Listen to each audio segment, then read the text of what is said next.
petrol new car sales have crashed by over 36%, and EVs are taking over. And when we look here, we're starting to see why. Nobody's using these anymore.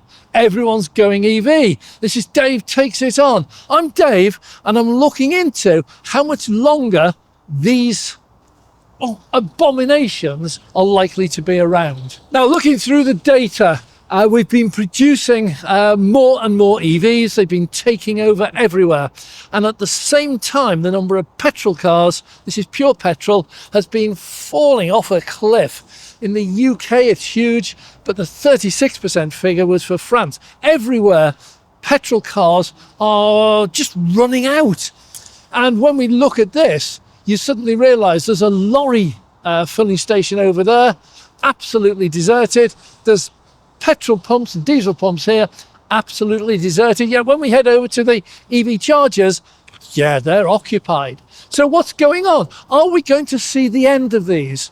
And in actual fact, we've already pretty much set ourselves on the road, because back in the early days, it was 1919 before the first petrol station was developed and opened, and it was served by an AA man who actually personally served AA members only. Really fascinating to look at. Since then, obviously, petrol stations became a major thing, and also motorways started up, and they had to have the motorway services, garages, because if people were on the motorway, they didn't want to go hunting for the others. So it's been an evolution. And over the years, when we get up to the 60s and 70s, petrol cars, they massively expanded their popularity.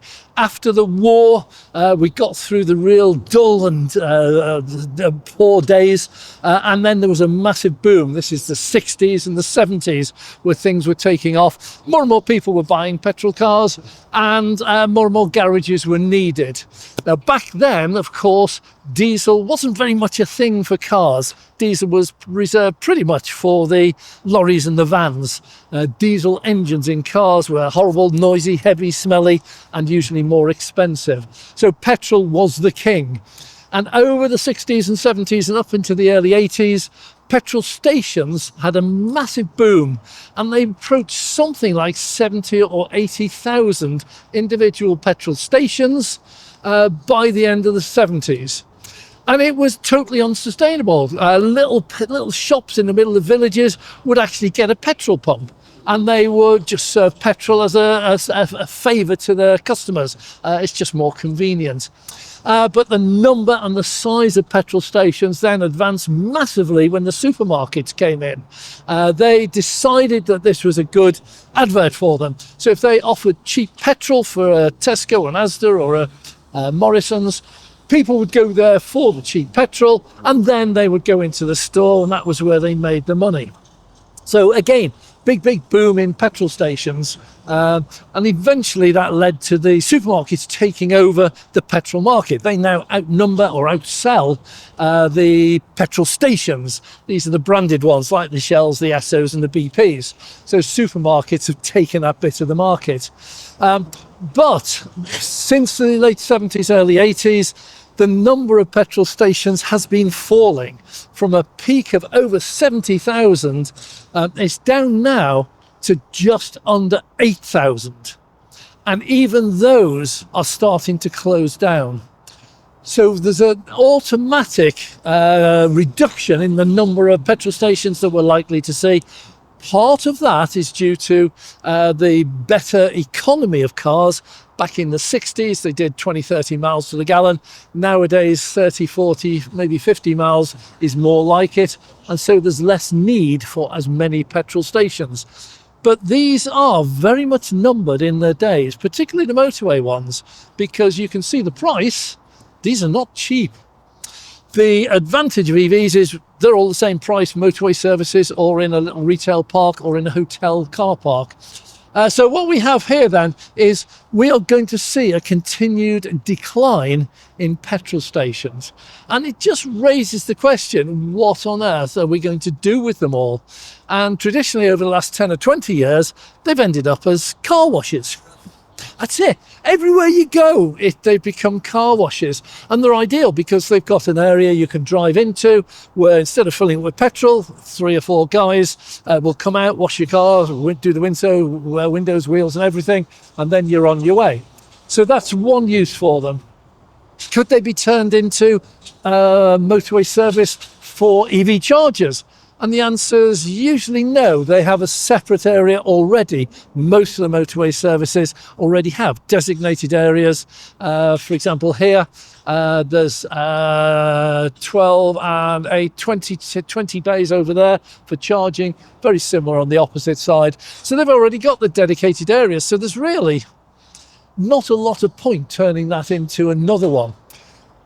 There's also the question of demand. The EVs, their range is increasing as well. So just like petrol has gone from 20 or 30 miles to the gallon up to 40 or 50, so less need to call in the here.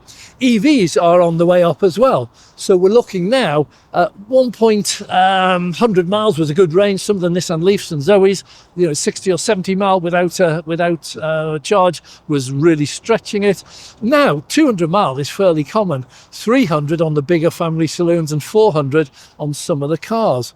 But later this year, we do have some of the better batteries coming out. So we're going to be looking at solid state, which we're told is coming out, and that will be offering ranges of 500-600 miles of range on one charge. And at that range, once we get the EVs up to 400-600 miles, real world range, there's no point whatsoever putting EV chargers in there. There's no point buying a petrol car if an EV can drive further on a full battery. That was one of the arguments. Oh, I can only get 150 mile range on an EV. My petrol car does 400. Yeah, what happens when an EV starts doing 500 or 600 miles and your petrol car can only do 400? Interesting question. But also there's a massive boom at the moment in EV car sales. This is BEVs, pure battery electric vehicles, not hybrids.